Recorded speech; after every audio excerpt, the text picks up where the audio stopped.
Graça e paz. Hoje eu gostaria de meditar com você em um texto que se encontra no Evangelho de Mateus, no capítulo 5, o versículo 3.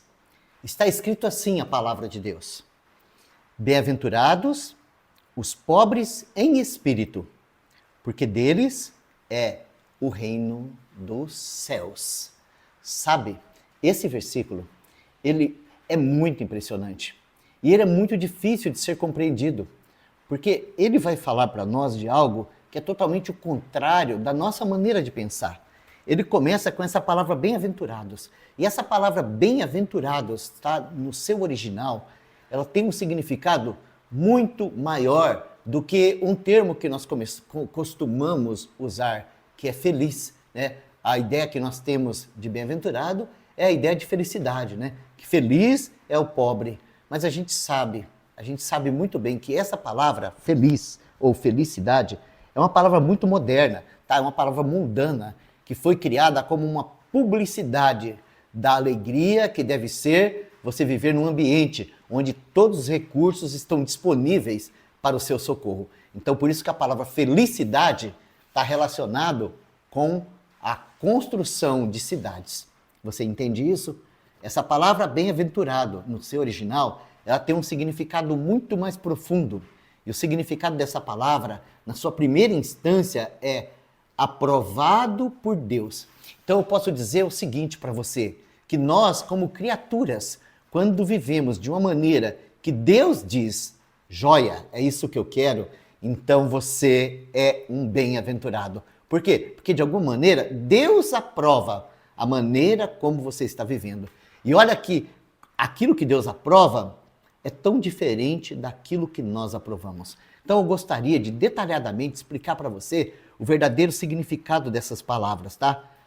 Os pobres em espírito. O que significa ser pobre em espírito? Existe uma carta do apóstolo São Paulo aos Filipenses, aonde ele, de uma maneira bastante livre, assim, ele como que dá um testemunho do que foi que a obra de Cristo realizou na vida dele.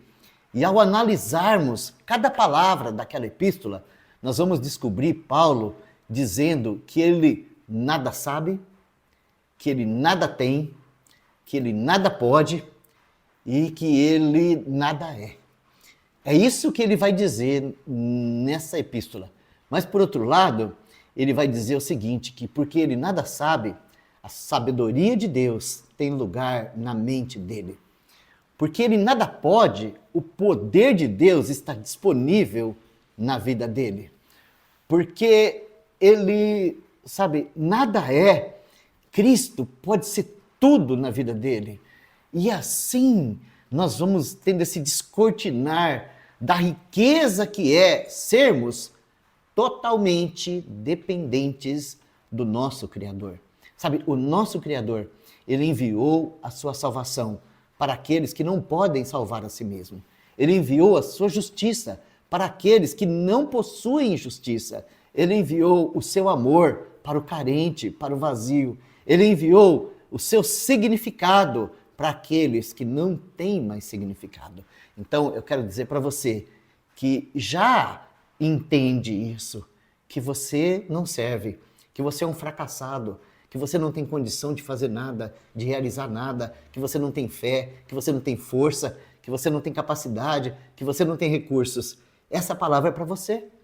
Eu quero dizer para você que você é um bem-aventurado, porque você já chegou no fim de você mesmo.